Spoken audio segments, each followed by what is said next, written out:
ಎತ್ತಿನಹೊಳೆ ಯೋಜನೆ ಪ್ರಾರಂಭ ಆಗಿದ್ದು ಬಯಲುಸೀಮೆಯ ಮುಖ್ಯವಾದಂಥ ಗ್ರಾಮಾಂತರ ಬೆಂಗಳೂರು, ಕೋಲಾರ, ಚಿಕ್ಕಬಳ್ಳಾಪುರಕ್ಕೆ ನೀರು ಕೊಡಬೇಕಂತ. ಅದರ ಜೊತೆಯಲ್ಲಿ ಕುಡಿಯುವ ನೀರು ಎಲ್ರಿಗೂ ಬೇಕಾಗ್ತದೆ, ಈ ಭಾಗದಿಂದ ಕೊಟ್ಕೊಂಡು ಹೋಗಿ. ಆದರೆ ಕಟ್ಟಕಡೆಯ ಏನು ಯಾವುದಕ್ಕಾಗಿ ಯಾವ ಉದ್ದೇಶಕ್ಕಾಗಿ ಈ ಎತ್ತಿನಹೊಳೆ ಶುರುವಾಯಿತು, ಆ ಬಯಲುಸೀಮೆಗೆ ನೀರಿನ ಹಾಹಾಕಾರ ಇರುವ ಕಡೆ ನೀರನ್ನು ಕೊಡಬೇಕು ಅಂತ ಕೇಳಿದ್ದೇವೆ. ಮಾನ್ಯ ಮುಖ್ಯಮಂತ್ರಿಗಳು, ಉಪಮುಖ್ಯಮಂತ್ರಿಗಳು ನಮಗೆ ಆಶ್ವಾಸನೆ ಕೊಟ್ಟಿದ್ದಾರೆ. ಆದಷ್ಟು ಬೇಗ ಬಯಲುಸೀಮೆ ಪ್ರದೇಶಗಳಾದಂಥ ಕೋಲಾರ, ಚಿಕ್ಕಬಳ್ಳಾಪುರ, ಬೆಂಗಳೂರು ಗ್ರಾಮಾಂತರ ಕೂಡ ನಾವು ನೀರನ್ನು ಕೊಡ್ತೀವಿ ಅನ್ನೋ ಮಾತನ್ನು ಹೇಳಿದ್ದಾರೆ. ನಾನು ತುಂಬ ಅವರಿಬ್ಬರಿಗೂ ಕೂಡ ಧನ್ಯವಾದಗಳನ್ನು ತಿಳಿಸ್ತಾ, ಪರಮಶಿವಯ್ಯನವರ ಮೊದಲನೇ ಘಟ್ಟ ಈಗ ಪ್ರಾರಂಭ ಆಗಿದೆ. ಇದರ ವಿಷನ್ ಬಹಳ ದೂರ ಇದೆ, ಹಂತಾಂತವಾಗಿ ಮಾಡೋಣ.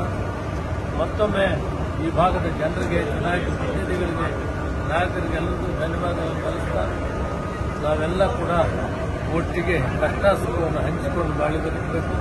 ನಾವು ಬಹಳಷ್ಟು ಕಷ್ಟದಲ್ಲಿದ್ದೀವಿ. 1500 ಅಡಿ ಒಳಗಡೆ ಬೋರ್ವೆಲ್ ಹಾಕಿದ್ರೆ ನೀರು ಸಿಕ್ಕಲ್ಲ.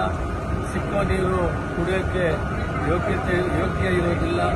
ಅದನ್ನು ಫ್ಲೋರೈಡ್ ಇದೆ, ಅದರಿಂದ ಬಹಳ ಕಷ್ಟ ಆಗಿದೆ. ಅದರಿಂದ ಈ ಕಾರ್ಯಕ್ರಮವನ್ನು ಕಾಂಗ್ರೆಸ್ ಸರ್ಕಾರ, ಸಿದ್ದರಾಮಯ್ಯನವರು, ಉಪಮುಖ್ಯಮಂತ್ರಿ ಡಿ ಕೆ ಶಿವಕುಮಾರ್ ಪ್ರಾರಂಭ ಮಾಡಿದ್ದಾರೆ. ಇದೆಲ್ಲರಿಗೂ ಅನುಕೂಲ ಆಗಲಿ. ಕುಡಿಯುವ ನೀರಿನಲ್ಲಿ ತಾರತಮ್ಯ ಇಲ್ಲ. ಈ ಭಾಗದಿಂದ ಕೋಲಾರದವರೆಗೂ ಕೂಡ ಎಲ್ಲರಿಗೂ ಅನುಕೂಲ ಆಗಲಿ.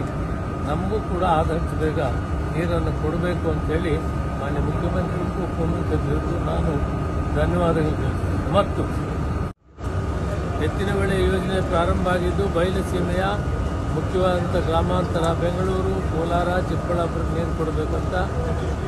ಅದರ ಜೊತೆಯಲ್ಲಿ ಕುಡಿಯುವ ನೀರು ಎಲ್ರಿಗೂ ಬೇಕಾಗ್ತದೆ, ಈ ಭಾಗದಿಂದ ಕೊಟ್ಕೊಂಡು ಹೋಗಿ.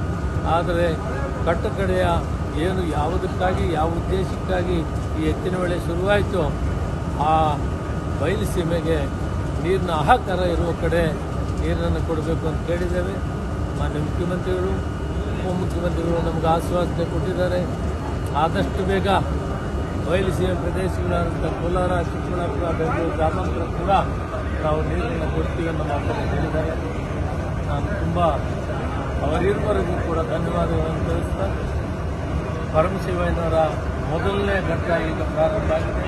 ಇದರ ವಿಷನ್ ಬಹಳ ದೂರ ಇದೆ, ಹಂತಾಂತವಾಗಿ ಮಾಡೋಣ.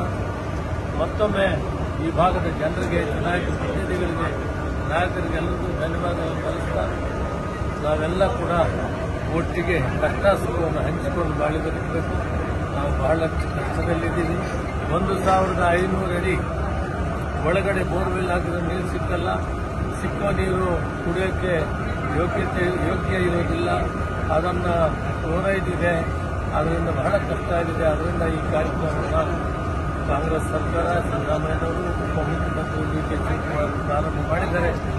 ಇದೆಲ್ಲರಿಗೂ ಅನುಕೂಲ ಆಗಲಿ. ಕುಡಿಯುವ ನೀರಿನಲ್ಲಿ ತಾರತಮ್ಯ ಇಲ್ಲ. ಈ ಭಾಗದಿಂದ ಕೋಲಾರದವರೆಗೂ ಕೂಡ ಎಲ್ಲರಿಗೂ ಅನುಕೂಲ ಆಗಲಿ. ನಮಗೂ ಕೂಡ ಆದಷ್ಟು ಬೇಗ ನೀರನ್ನು ಕೊಡಬೇಕು ಅಂತೇಳಿ ಮಾನ್ಯ ಮುಖ್ಯಮಂತ್ರಿಗೂ ಉಪಮುಖ್ಯಮಂತ್ರಿಗೂ ನಾನು ಧನ್ಯವಾದಗಳು ತಿಳಿಸ್ತೇನೆ. ಮತ್ತು